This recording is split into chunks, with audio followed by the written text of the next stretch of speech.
Notre agent est donc victime. Oui, c'est vrai, Jean-Marc. Vous pouvez beau crier. Je vais vous donner un exemple. Vous allez vous rendre compte que lorsqu'on peut la publicité sur la monnaie, on utilise quel type d'individus? On utilise les musiciens.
Donc la théâtralisation même de la spiritualité, parce qu'elle n'existe pas.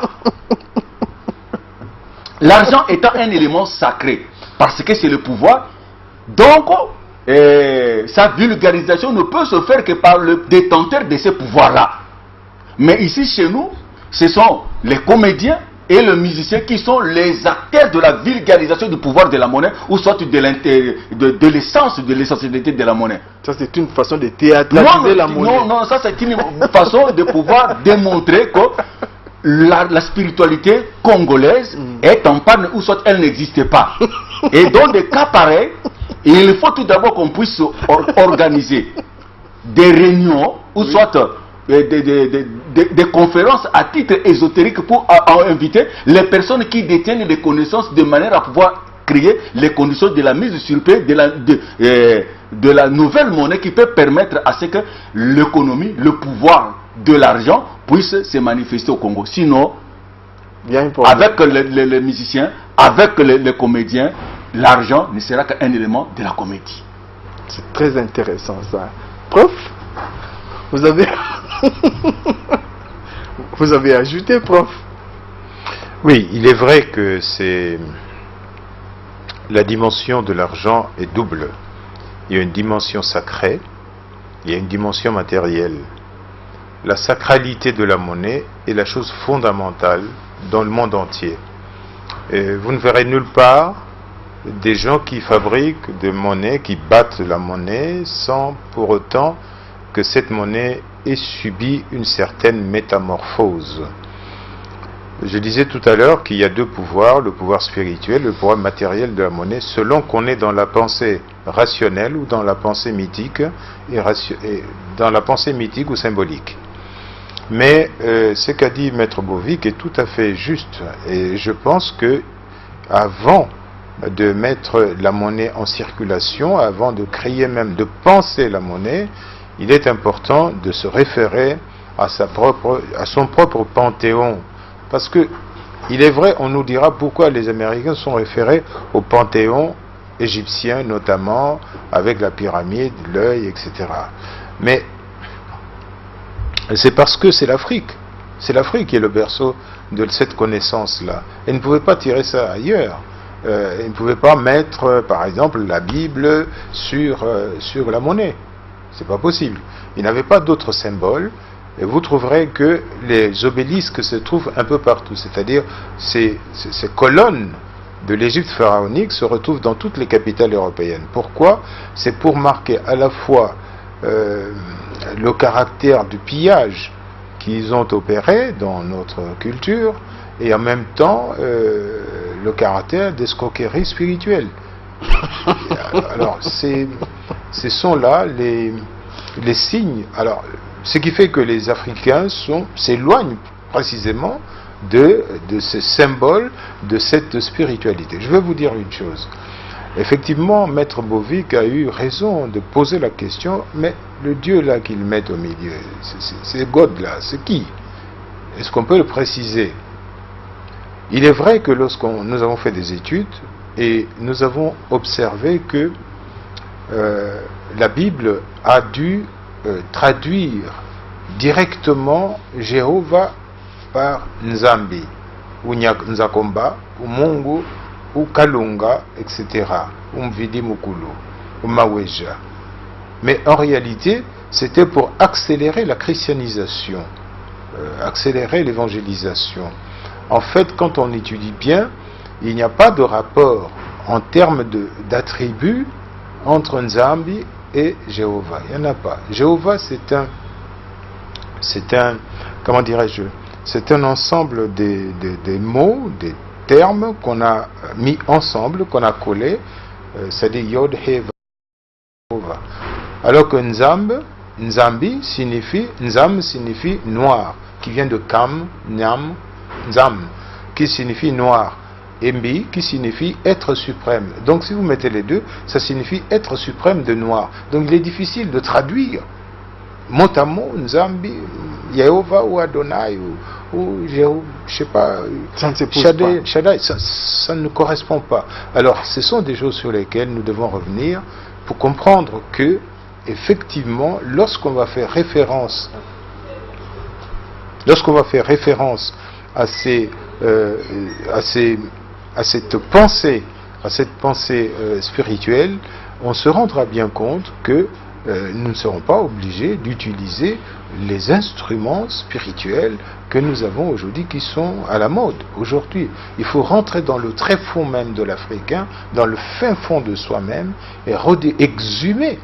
C'est ça le problème aujourd'hui. Il faut que l'Africain exhume le génie créateur qui est en lui, et son génie propre qui est son ancêtre. Et c'est pour cette raison que nous parlons, lorsqu'on parle de conscience historique, on parle de la conscience de ses ancêtres. Voilà ce que nous pouvons. Alors, ce sont ces ancêtres-là qui nous donnent la possibilité de pouvoir réfléchir sur quel type d'énergie quelle énergie doit être transportée par la monnaie. La monnaie transporte une énergie, et ce pouvoir peut être un pouvoir maléfique comme un pouvoir aussi bénéfique. Vous comprendrez que quand quelqu'un dispose de l'argent, possède l'argent, il a un pouvoir sérieux. Il a le pouvoir d'esclavagiser des gens, pas parfois, mais sûrement, et d'exploiter les autres. C'est ainsi que le capitalisme, comme vous le savez, est fondé sur cette doctrine de l'exploitation de l'homme, de la domination et du contrôle de la production mondiale dans le monde. Domination et contrôle de production. Ces trois, comme l'a dit notre ami, notre maître, maître Bovic, eh bien, il y a ces trois éléments fondamentaux qui font que le capitalisme existe. L'exploitation, le contrôle et la domination. Merci. Mais Maître Bovic, dites-moi un peu, qu'est-ce qui fait que l'homme africain, la monnaie africaine, qui, disons, par cette monnaie, on identifie tout un peuple, et que ce peuple soit plus extraverti qu'introverti, n'est-ce pas là une désidentification? Je peux te répondre directement qu'il n'existe pas une monnaie africaine. Nous avons une monnaie d'aliénation. Oui. C'est la monnaie néocoloniale. Nous n'avons pas une monnaie africaine. Moins encore une monnaie congolaise. La réflexion que je viens de faire maintenant avec le professeur nous amène maintenant à nous poser la question sur la création des conditions pour la monnaie africaine, ou soit la monnaie congolaise. Elle n'existe pas. Elle n'existe pas. Et je vais te démontrer pourquoi, en 2 minutes, pourquoi aujourd'hui les devises étrangères, le dollar, l'euro est devenu la richesse qui engloutisse notre richesse. Donc, ce que nous avons comme matière, vous, Jean-Marc, pour ne pas prendre beaucoup de temps, posez-vous la question pourquoi c'est l'Occident qui impose le prix. Pourquoi, pour pouvoir stabiliser les systèmes macroéconomiques, il faut avoir les devises. Et ces devises, c'est les dollars et l'euro. Pourquoi? Pourquoi? Or, ils viennent, ils imposent le prix, ils achètent le matière. Cela veut dire que le dollar, ils nous vendent les dollars. Là, ça c'est le premier commerce. Ils nous vendent les devises et le dollar pour stabiliser nos systèmes macroéconomiques. Des deux, ils achètent, en achetant notre richesse. Et des deux, pour encore retirer les dollars qu'ils nous ont donnés, ils nous vendent, après avoir transformé les richesses qu'ils avaient tirées ici, ils nous vendent aussi par ces dollars, ils tirent nous, nous sommes dans un cercle vicieux. Donc nous ne pouvons pas nous en sortir. C'est-à-dire qu'il faut aujourd'hui, comme le prof a dit, pouvoir développer l'imaginaire congolais, l'imaginaire africain, de manière à pouvoir créer sa propre monnaie, donc à créer sa propre, qui doit être la monnaie africaine. Et cela doit maintenant avoir pour sous-bassement la conscience historique. On doit pouvoir comprendre d'où nous venons. Qui sommes-nous? Répondre à 3 grandes questions. L'Africain doit répondre à la question suivante. Qui suis-je? Que puis-je et qu'ai-je? À partir de ces 3 grandes questions maintenant, on peut maintenant arriver à pouvoir mettre fin à ces systèmes. Mais dire que l'Afrique a la monnaie, l'Afrique n'a ni la monnaie, ni quoi que ce soit. Tout ce que nous avons, c'est de l'importation, c'est ce qu'on nous a imposé.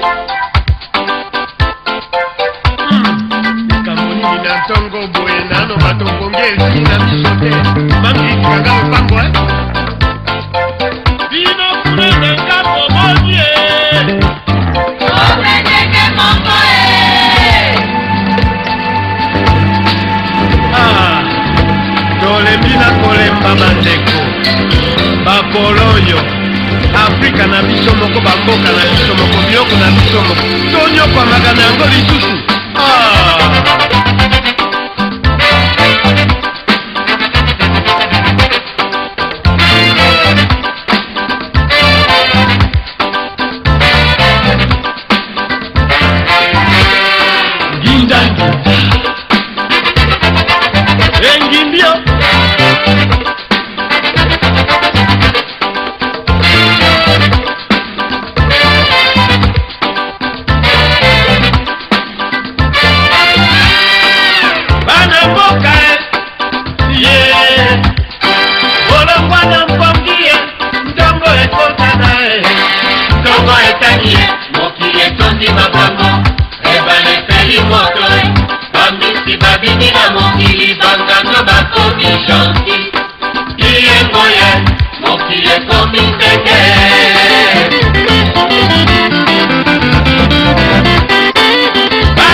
l'homme, mokili etondi makambo, ebale peli moto, bambisi babimi na mokili, bangando bakomi gentil, biengo ye, mokili mbaga ya ntaba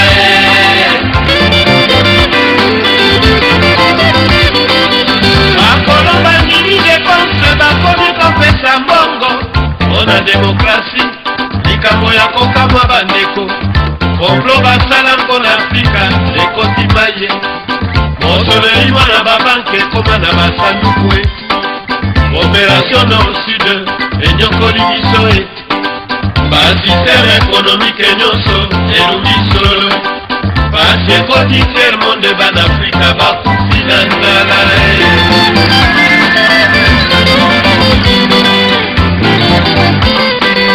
mwana ya Afrika koma mongamba ya bapaya, totuna ntina bandeko balobi c'est le système.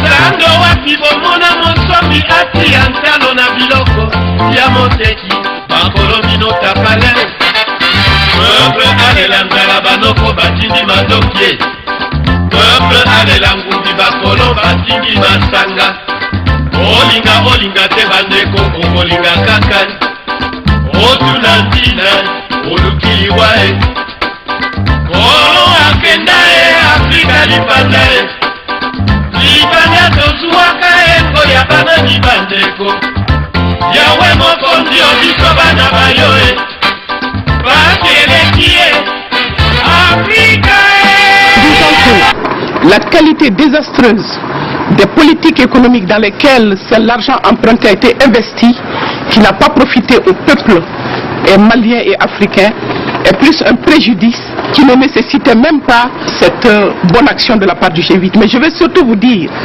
que ce milliard 42 millions, ce n'est pas de l'argent frais injecté dans l'économie malienne. Ce dont nous avons besoin aujourd'hui, c'est d'argent frais pour pouvoir créer des emplois et pour pouvoir investir. Mais quand nous l'avons dit, parce qu'on n'a pas parlé de la corruption, mais je pense qu'un bon usage des ressources qui sont les nôtres pourrait nous mettre à l'abri aujourd'hui de ce type de manipulation de l'opinion publique internationale qui consiste à dire qu'on a annulé alors que ce n'est qu'une fausse annulation. Ce que nous allons sauvegarder, c'est peut-être quelques milliards par an au titre du service de la dette que nous remboursons, c'est tout. Mais cette décision a plus contribué à soigner l'image du G8 qu'à servir l'Afrique. Et pour que le continent africain reste silencieux dans sa souffrance, il faut évidemment des gardes-chourmes. Il faut des gardiens de camp parfois. Des gardes-chourmes, c'est-à-dire l'Empire américain et ses affidés, ses sous-traitants européens et ailleurs. Il faut des docteurs Diafoirius, des docteurs Folamour, qui prescrivent des ordonnances qu'évidemment les Africains ne savent jamais lire et ne respectent jamais. Des ordonnances, soi-disant potions magiques, qui se révèlent rapidement des poisons qu'on distille à merveille, poisons chinois, et d'ailleurs peut-être que demain, les Chinois vont s'y mettre, et le mal sera alors absolu. La messe est dite, les plans d'ajustement structurel ont globalement échoué. Ces 50 millions d'enfants africains dont la mort est programmée pour les 5 prochaines années. Semblant de pleurer dans une tribune à Paris il y a quelques semaines. Alors cessons ce bal des hypocrites, cessons ce bal maudit des prédateurs. Arrêtons-nous un instant sur les derniers arguments de la Banque mondiale. Il y aurait une malédiction sur l'Afrique. Alors oui, vous allez déclarer coupable la Banque mondiale d'avoir abusé de la confiance du peuple africain. Oui, vous allez déclarer coupable la Banque mondiale de non-assistance à peuple en danger. Oui, vous allez déclarer coupable la Banque mondiale de ne pas avoir respecté son mandat d'origine, c'est-à-dire servir l'humanité. Et ce faisant, vous allez réouvrir la voie de l'utopie que chacun de nous voit de l'œil intérieur et qui permet de dessiner un monde nouveau derrière les collines. L'utopie qui est en quelque sorte ce bélier africain qui vient se frotter et déchirer le froc de la raison d'État du marché. Est-ce la loi terrain de l'ajustement, cette loi du plus fort qui jamais n'a su être la meilleure? Oui, Monsieur le Président, l'ajustement est un mal organisé, structuré, administré et inoculé à nos peuples. Ce mal, Monsieur le Président, c'est le cynisme de la dette, le cycle vicieux de la dette. Cette dette qui a fini de ruiner nos économies et qui nous a aspiré toutes nos forces vitales alors qu'on n'a pas encore fini de payer. Que faut-il faire devant la violence de la dette? J'entends les latino-américains. Ils nous ont dit, Monsieur le Président, la deuda es impagable. La dette est tout simplement impayable. Oui, Monsieur le Président. Elle est impayable parce qu'elle est illégitime. Elle est impayable parce qu'elle est violente. Elle est impayable parce que tout simplement, elle est insoutenable. À la violence de la dette vient s'ajouter le bradage de nos biens publics, de nos services publics, de nos services sociaux de base, la privatisation. Après avoir privatisé la santé, alors que entre juin et septembre 2005, 42 000 personnes sont mortes du choléra, cette maladie du Moyen-Âge qu'on croyait à jamais éradiquer de nos villes et de nos campagnes. Mais qu'on n'aille pas plus loin, Monsieur le Président. Ici, dans cette chambre, gît et gémit un malade. Entendez-vous sa complainte? Elle m'est parvenue aux oreilles. Et nous privatisons la santé. Ce n'est pas fini. On privatise l'éducation. Conçu comme un droit universel, l'acquisition du savoir et de la connaissance, qui doit être la chose la mieux partagée. Pendant que 2 tiers de nos enfants sont analphabètes, on nous demande de payer pour acquérir le savoir et la connaissance. Ce n'est pas fini, Monsieur le Président. On a privatisé, on a bradé nos services publics. On a privatisé l'eau, Monsieur le Président. Le Djoliba, le Sénégal, le Zambèze, le Limpopo, nos fleuves privatisés avec nos contes, nos légendes, nos traditions, enfouis dans les courants, dans les rivières et dans nos lacs. Cela n'est pas admissible. Ce peuple, c'est la veuve qui pleure la mort prématurée de son mari, enfoui sous les décombres de l'ajustement. Ce peuple, c'est l'orphelin qui réclame le sein de sa mère, emporté dans les couches, alors qu'il exigeait tout simplement un dû, les soins primaires de santé. Ce peuple, Monsieur le Président, c'est le père de famille, ce compressé du rail, ces messieurs que vous avez entendus, ces dames qui vous ont supplié à votre barre. Le père de famille qui a vu son autorité, qui a vu son influence, qui a vu sa dignité diluée et emportée par un licenciement injuste. Ce peuple, Monsieur le Président, c'est enfin Zégué Bamba. Avez-vous, Monsieur le Président, entendu la complainte de Zégué Bamba? Ce paysan qui vous dit, mais pourquoi comme alors je ne sème pas? Pourquoi quand je sème je ne récolte pas? Et pourquoi quand je récolte je ne mange pas? C'est cette Afrique, Monsieur le Président, qui vous demande dignement, humblement, modestement, mais légitimement justice, Monsieur le Président. Alors vous la lui rendrez, sa justice à l'Afrique. Vous la lui rendrez, non pas en condamnant la Banque mondiale, non, vous la lui rendrez tout simplement, Monsieur le Président, en renvoyant la Banque mondiale, le FMI, l'OMC, le G8, tous leurs affidés et leurs complices à leur mission première, celle-là qu'ils n'auraient jamais dû oublier et qui met l'homme comme finalité de toute action humaine. Il vous appartient, Monsieur le Président, vous, par votre plume, qui rendra la décision. Il m'appartient, moi, par la robe que je porte. Il nous appartient à nous tous, parce que c'est notre devoir de génération de provoquer et de précipiter la venue de ce jour. Car il y va de l'équilibre du monde et de l'avenir de l'humanité. C'est la preuve là que nous sommes dans la zone franc. Ok, merci prof, merci maître Bovic. Alors prof, là on va se quitter juste en 30 secondes. Est-ce que l'homme africain, le peuple africain en général et congolais en particulier, connaît-il la valeur de la monnaie? Non. L'homme congolais ou l'homme africain aujourd'hui ne connaît pas la valeur de sa monnaie. Mais, curieusement, il est attaché à la monnaie symbolique. Par exemple, lorsque les gens sont malades et lorsqu'on est dans un village, il y a des rites de circoncision. En ce moment-là, il y a une circulation de la monnaie. Il y a le mariage, il y a la mort, les rites funéraires. Tous ces rites-là font circuler la monnaie symbolique africaine. Et je dois dire pour nos amis qui sont dans des églises aussi, que les mabonza, ça fait partie aussi de ces genres de rites spirituels de la circulation de la monnaie. Alors, je voulais vous dire que non, pour l'instant, je pense que le sujet que nous avons abordé est un sujet très passionnant, mais complexe. Complexe parce qu'il est susceptible d'entraîner des hypothèses tendancieuses et des interprétations douteuses. Alors, il est important que la sagesse commande que l'on s'en tienne uniquement aux faits et de laisser à chacun de croire à ce qu'il pense et de devoir dire ce qu'il a à dire, mais surtout de ne pas oublier que nous appartenons, nous sommes des Africains, d'abord nous sommes des Africains, et que nous avons une histoire, nous avons une culture que nous devons valoriser et porter à la surface de manière à ce que l'économique, la monnaie, le politique, etc. soient considérés désormais comme étant des subséquents du modèle culturel.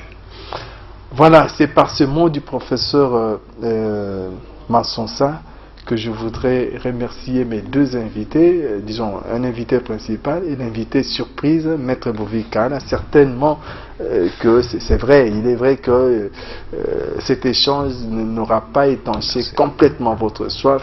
C'est à suivre, hein. Je vous aime. Allez, à la prochaine, au revoir et merci à mes deux invités.